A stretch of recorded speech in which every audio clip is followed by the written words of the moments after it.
Welcome to the Security Café Podcast. Hello and welcome to another Security Café. Again, second one at CISO Day. We just had Dimitri and now we have the global CTO of Atos Security Services, Zeina Zakhour. Welcome to our podcast. And again, co-host Quint Ketting, storyteller, and my job to keep you guys a little bit on track. But let's kick it off with what you see in the market, what's happening, tech trends and all the stuff to get our listeners in your world. Yeah, hello everyone. So we're living in exciting times today in cybersecurity. So many things are changing nowadays and so many emerging tech trends, actually. So to be also balanced, I would say we have a lot of issues. We have a cyber threat that is transforming drastically, but at the same time, now we have the leverage to face that, I do believe. It's just a question. Yeah, just a question of how do we get organized on this front. Yeah, no, I fully agree with that, and I think it's some of the cyber threats that are there. They're exposing things that are wrong for decades already, right? And now a lot of people are starting to panic about that. Yeah, and let's not do that, people, because I believe, and I'm very interested in your view on it. Some of that will actually, maybe not immediately, but probably very soon, will be big help to the defender community as well. Would you agree? Yes, I mean, it's, as you've said, we always talk about technology debt. I think we need to talk about lack of security debt. Yeah. Because this is it. This is the lack of the basic hygiene today. That's what it is. Foundation, Security 101, I would say, or 110, but there is a foundation of security today that some organization have not implemented properly. And this is why I said this is where the cyber threats become a bit of a big risk and worrisome for the organization. But we have the means now to face that if, again, we get organized properly. And also, it's not, again, saying, okay, it's not a priority, we can do that next year or the year after. Because the nerves are exposed now, basically, right? The skin is gone, the nerves will be exposed to people just to make it a bit more visible. Yeah, and I think it's definitely it's that, but also it's just there are so many innovation happening, as we speak. So many, of course, AI, Agentic AI. This is, I would say, this highlight of this year or the past 2 years. But innovation will not stop. And the question is, are we going to try to secure those new technologies with the same way that we used to do security? Or are we going to transform security to be also more agile, And as we accelerate innovation, are we going to try to use security in a human-led capacity, or are we going to adopt machine speed when we talk about security? So what should we do then? Well, I like what you're selling, because basically what I'm hearing is you're talking adaptive cyber resilience, right? And systemic resilience at the same time. Yeah, it should be at the core. Exactly. It should be at the core. It's not an afterthought. It's not something that we come, okay, I've done my innovation, now how do I do security for that? This is what I saw a lot. So again, my role is here as well, the storyteller. What I saw a lot in the past is where I did a lot of improvement programs with customers, large global customers. And what happens always is when after a while, those customers implemented a new basically phased approach, a 3-year security program, and then they left it. Yeah. So basically you build up your maturity to what is relevant at that very moment in time of you, but you don't maintain it. Yeah. So what happens then is your maturity and your defensibility and everything associated with that, it goes back down rapidly, actually. Yeah. Fast. Very fast, faster than most people think. Yeah, exactly. And it's always a question. This is why it goes back to Security 101, is that how do we find ourselves in this type of situation? It's just because at one time or another, we had to decide, I have to sacrifice something, I don't have enough budget, I don't have the human capabilities. There are so many things that say, okay, this is not a priority, I will address it later on, but later on is no longer an option. I always say to people that they say, I cannot get the budget. And I said, well, you need to bring me to the guy who gives you the budget. You'll get the budget. I can assure you that. Yeah. because I'm gonna make people realize that you need to invest in certain things. Because back to your point, we just had a breakout session, right? And you basically highlighted something that you need to be in. And that's everything to do with your reputation, right? If you get let's not call it a stupid breach, yeah. But most breaches, they definitely preventable. Let's call it like that. Yeah. Most breaches could have been prevented, right? By washing your hands. Exactly. By keeping. We saw that in Corona, and it works the same in cyber.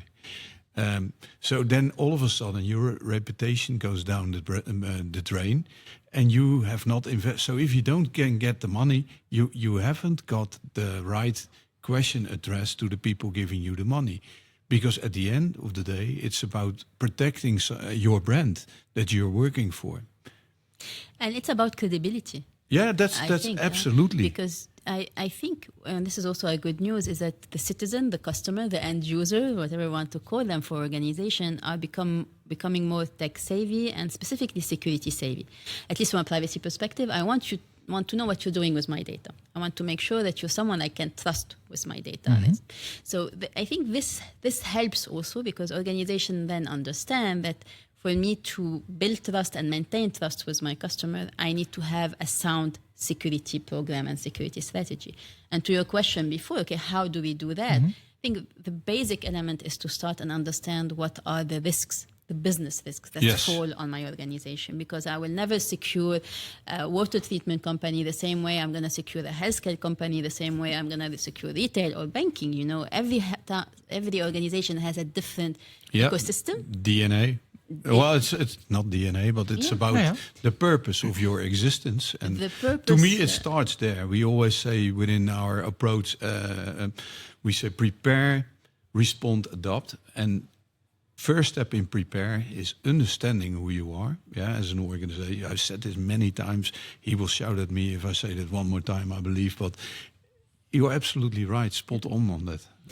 Yeah, and I think once we have a clear visibility of what is my risk, and again, it's not something that I do in an Excel spreadsheet and that I update once per year. Exactly, yes. You know, and I need to understand my risk, and I need to understand all this ecosystem, because the world is changing fast, and there will be certain signals that will come that will mean my risk has changed.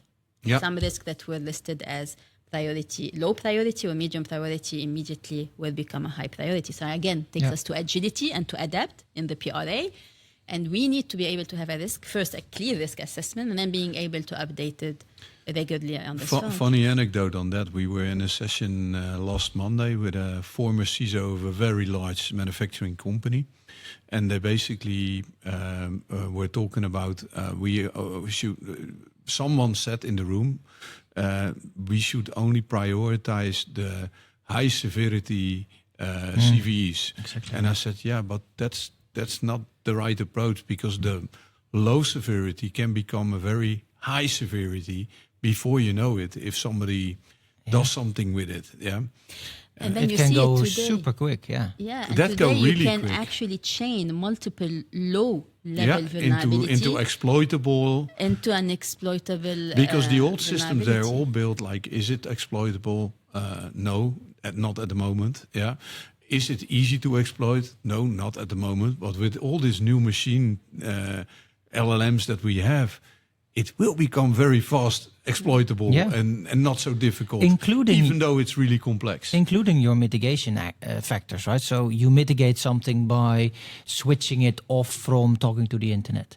But again, what you just said, Zeina, if you have an estate with different smaller vulnerabilities, they can be chained, and that thing that you've mitigated, and in your Excel sheet in risk, you have mitigated the risk. So for now, it's fine. It's not fine, because via those other smaller vulnerabilities, it's still reachable, right? And that's a big risk. But if you say we need to switch, we need to go faster, and with Dimitri, we said you need to look at your processes. You cannot keep the same processes you have now to deal with the problems we get, right? But in your view, Zeina, how should an organization then tackle the change in velocity, the change in process that they need to make? This is interesting because, I was talking with a customer and they have been implementing AI for cyber throughout their security program, which is great. They have a good maturity. They are not implementing AI for cyber only on detection and response. It's good, but they are also, for instance, identity. It's somewhere where today identity is the number one attack vector. It has been for more than a decade. Yeah. But how are we when we know that this is the number one attack vector? I'm doing periodic certification, manual provisioning. It's not normal. So this is where organizations that are mature are doing those type of changes. But when I was talking with them and then we started discussing, and I said, okay, and how about your process? Because this is the tool. But if the process is still human-led, then in the end time, you are as fast as your as the process. people can. That guy is going to press the button. Paper-based, piling up all the time. Yeah. Yeah. So I think this is also an important thing that organizations should think about. And again, I talk about AI, and I know that sometimes people get a bit overexcited, and then I say AI everywhere. God, no. AI is not everywhere, specifically in cyber. Because again, we don't have unlimited budget. Neither we need to understand from our risk what I understood from my environment. This is where I need to implement. And there are selection signals today that can help to understand where there's friction, where I need speed, where the quality of the data is important. Actually, do I have the data? Because if I don't have the right data, I cannot use AI really properly. No. So a lot of things I think that we need to take into consideration once we're going to start, implementing, transforming this vision, this analysis of risk mitigation into actual programs and implementation. And I think to your point, because you said at the moment, at one time, and this is it, is that at the moment is changing all the time. It is changing. So I would say even a year ago, I got often the question, Quint, what do you see happening in the future? And I could always tell more or less what was coming.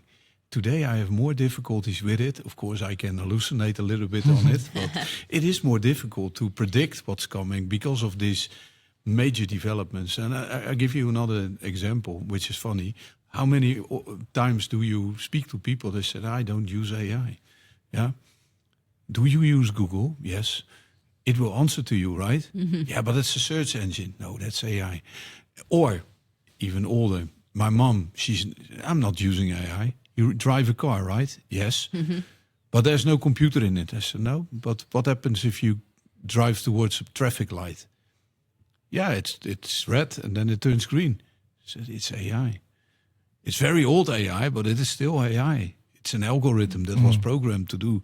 It's, by the way, one of the best working examples. It's a good that never fails. Yeah. Unless it's hacked.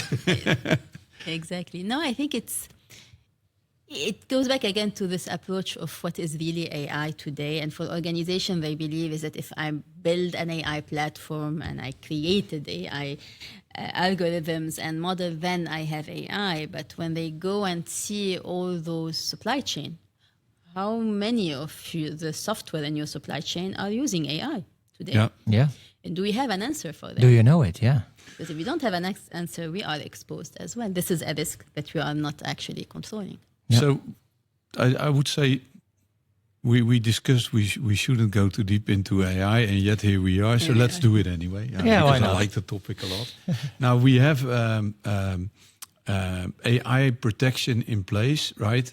In a way that if you put something in it, so prompt injection and things like that. Yeah, I think a lot of people don't I think they haven't considered or very much underestimated. We saw a presentation from Gartner today where it was top right as well as one of the major risks, right? Yet I would say at the moment, the community, they're exploding on things like new models like Mythos and OpenAI 5.5 new models that can exploit things. But that prompt injection, that's basically your thing that you already have in your house, yeah? And you probably haven't protecting anything against that. Zeina, I like to have your view on that as well. Yeah, it's not only monitoring the prompt injection. I think we need to be able to monitor the meta prompt as well. We need to have a clear control of what's happening in my environment. So I need to put the actual guardrails. And today, when we implement AI again, go back to this assessment. And this is a bit of a problem, is that our teams are more eager, okay, I want to implement AI. What are the security controls that I want to put here? I mean, it's not one solution fits all. No. What is your AI use case doing? What type of data are you accessing? This is why the risk assessment is important. So there's always this, the mindset that I'm going to go a step further directly. And the idea is let's understand what you're doing. And then when we come to how do I protect from prompt injection, how even do I actually protect from runtime risk? Because as soon as we're putting agent, the agent has a goal. But we've seen this goal drift for agents. And this is a key concern. And the agent runs on certain privileges as well, right? Which makes it again typically user privileges. It's like the machine user in your environment, and we are only looking in our current frameworks at the human people things. Yeah, I think, but also when you don't have one type of agent, we need to think about that. Today we have AI agents that are assistive, some that are semi-autonomous, some that are fully autonomous. We don't have a lot today in practice, that are fully autonomous, not implemented. But you have those type of agents. And each agent have a different role, and each agent would also bring a different risk on the table. But when we say, okay, we need to manage, we go to the identity. Okay, I need to have an identity for each agent. But what is an identity of an agent? Today, an agent has a goal, has an intent. Yeah. And they actually can make decision, they can act, they can call tools. All of those, for me, is part of the permissions that you're giving those agents. And and if you really are on the autonomous front, you're giving them some autonomy to do those type of calls. So how do you put this control layer? It exists now, but you need to think about it and put this control layer so that at runtime you have this behavioral control on the agents in order to be able to identify whether I have a drift, whether I have an issue, and whether really I need to activate my kill switch or not. And even if I have a kill switch. By the way, That's another one. But I like what you said, because that's what I've been preaching to a lot of people as well. Like, okay, now we get quantum. And again, we need to talk about quantum as well. We have AI technology coming towards, so we've got the agents, Agentic. It's the protecting all that. It always comes down, as you said, to a risk analysis, right? So to me, and that's what I've been saying for quite a long time. Yeah, we need to do sovereignty, autonomy, and things. Yeah, it's part of your risk. You need to understand. You do the exercise. What does it mean for my organization? Yeah. Do I actually see this as a risk or not? Do I accept the risk? You're going to have to do the exercise, right? As you have to do with any new thing you want to bring into your organization or employee or whatever it is that you want to bring in. But that's talking I about like what you bring in. Yeah. Go always back to the basics, because to me it is as simple as that. We have these emerging technologies, but we need to think the basic principles. We need to understand them first. Exactly, understand it big very well. Today that we go too fast. Yeah, we don't really understand all the interconnections inside, those type of technology. But to your point on sovereignty, it's very interesting because there is no one type of sovereignty, and it's going to depend about the context of an organization. And you need to do a sovereign risk assessment. This is a particular risk assessment, not the security risk assessment that we do. You need to actually check other key element on this front. And when we've done this, what level of sovereignty do you want? But let's be factual today. If I want to do sovereign AI, to which level of sovereignty can I go? GPU? No. I think that the models are probably not mature enough today. I'm not sure. I'm not an expert. But from a model perspective, we still have some options. Yeah. Okay. I'm not going to drop names certain because I cannot name everyone, and we have really very good European initiative on the model. Like front. Mistral. Yeah, he insisted on Sorry. dropping. And now I have to drop all the other 5-6 names. No, you don't. No. Just blame him. That's fine. I will cut it out. Yeah, no, but it's. I think it's important because from a model perspective, there is something available. From an AI middleware, not really. Cloud, maybe. GPU, as I've said, no. So you have, if you look at the chain from end to end, so this is what really do we mean by sovereignty? Yeah. And how far do I want to go? I think that's another long conversation of another time. Oh, yes, you wanted to talk about quantum as well. But so here we go. Here we go on sovereignty, right? So again, look at what is available, as you said, righteously so, compared to what we've always been using. Yeah, that there's like, it feels like a light year from a usability perspective. Yeah, to get it there where it needs to be. Right. All the things behind it is probably as good as, or maybe even better. I will not judge. I will not comment on that. But it's about the usability, yeah, the ease of use, yeah, and that's why what you also said you need is what does it mean to me, sovereignty? And I think a lot of people, they always confuse sovereignty with autonomy, yeah, and they don't understand fully that those are really different things, because as an organization, yeah, you want to know who you are dependable on, yeah, and go to that exercise, because that, I believe, is more important, yeah, than the sovereignty itself. It is part of the same conversation, but you need to understand: am I too independent on that particular party or not? Agree? Yes, and I think it goes to this approach to say, is sovereignty just data residency? Then this is the least difficult That's the level easiest of one. sovereignty. Let's not go there. But sovereignty is so much more, because it's sovereignty of where is my data, who can operate on my data, what is the legal framework and indeed the legal parts. Yeah. And then what am I allowed in my country, or because of what profession I'm in? If you are in a heavily regulated government environment, it's very different. Yeah, but it's more than that, because here I gave you the example only on the data front. Data residency, who operate on the data, the legal framework. But how about the technological sovereignty? And again, it's not necessary for everyone. But again, what technology am I using? How do I know who developed this technology? Where was it developed? Yeah. So all of those are elements that it's going to depend. So we've seen on the 5G, at the European level, we said certain type of technology we cannot implement in our infrastructure because it's a sovereignty concern and security concern, by the way, on this front. So all of those are, again, elements that an organization should have to define. And at the same time, the organization should be ready to change the cursor about what today sovereignty means to me with respect to what tomorrow it's going to mean to me. 8 years ago, when I used to talk sovereignty, very few organizations. No, I agree. I had the same thing, especially around before Brexit, right? There was a lot of discussion about that as well. And it's not happening anymore. And now it's due to the current geopolitical climate. It's going back to who's my friend today and are they still my friend? And then again, that's why I believe it's sovereignty and autonomy is really important to understand those two differences, because the geopolitical thing, that will evolve or develop or go away like 6 years ago, as you said, yeah? But then, what I also see a lot of customers, and sorry, I know you're French, but I'm going to use the example anyway. It's not against the French.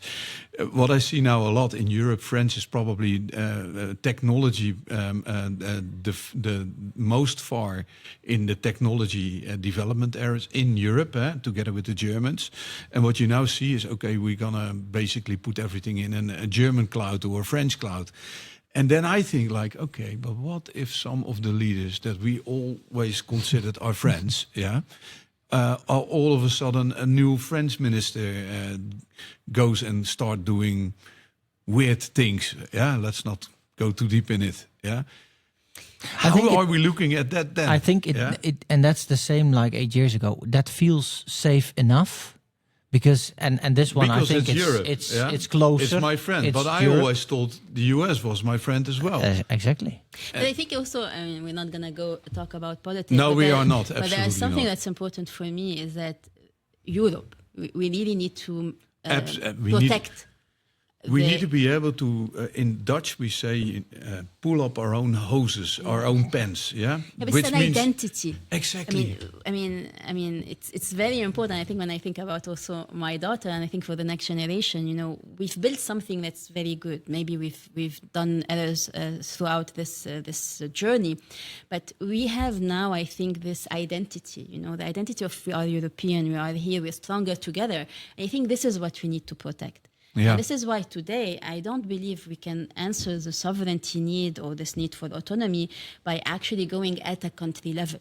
This is not how we're going to solve. Agree. We're going to do it where we're going to do it at the European level, hand in hand, all of us. And this is why, however, because indeed everything could change, we need to make sure that this identity, this strong link and interconnection that we have at the European level is something that we can maintain and protect, because it takes just a bit of certain, I would say, complacency, I would say, for this to disappear. But it's important for us, because you were talking about post-quantum. There is no way for us to be able to face the post-quantum risk if we're going to address it as a country level. No, I fully agree. I think we are stronger together. Let's because I'm hearing the bell, right? We always have a bell that says it's the final round. Yeah, no drinks will be served anymore. We're not in a cafe. Go downstairs in the CISO Day. We're in the CISO Day event. So to close, I think, to summarize, we need to work better together still. I think it's going better, but we, especially within Europe, but also within the countries. I gave a talk about that a few months ago. There's still too often that we say we work together and we really aren't doing that. Yeah, but what I meant to say is, if we share more, without the competitive intelligence stuff, of course, we shouldn't do that. There's rules for that as well.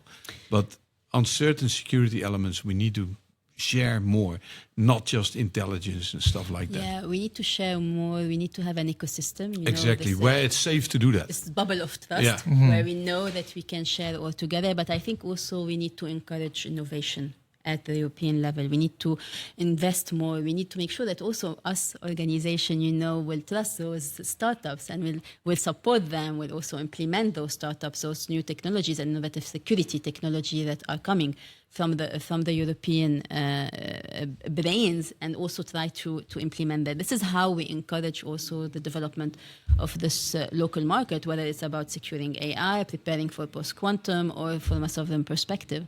And it's easier said than done, because it really requires, I would say, taking risk sometimes, but I think if this is how we will be able to create this sustainability and make sure that we're ready for those emerging threats that will come along the road. We need to continuously innovate in cyber. Innovate, be more agile, right? And look at the guardrails and how we do that in terms of process and technologies, Well, thanks, Zeina, for joining us today. Indeed. Thank you for Maybe the last thing before you forget, Quint, we always do a thing to watch or a book to read from our guest. So any hints, tips for our audience? What should they watch on whatever Netflix it might be, just a nice movie, or a book to read? So I'm going to recommend two things. Cool. For cyber, go check the Atos blog, Cyber Shield. We have our threat research center team. They are really, they are discovering actually regularly some new campaign, new variant of malware. They're sharing extremely interesting content on this one. So definitely, I will advise to check this one. And then in terms of book, it has nothing to do, I would say, with cybersecurity, but The 5 People You Meet in Heaven. This is a very powerful book. I like it a lot, so I would recommend it. All right, cool. Okay, we'll put it in the show notes, And I won't ask you again, because I just did for Dimitri. So thanks, Quint, for joining. Thanks, Zeina. Thank you, everyone.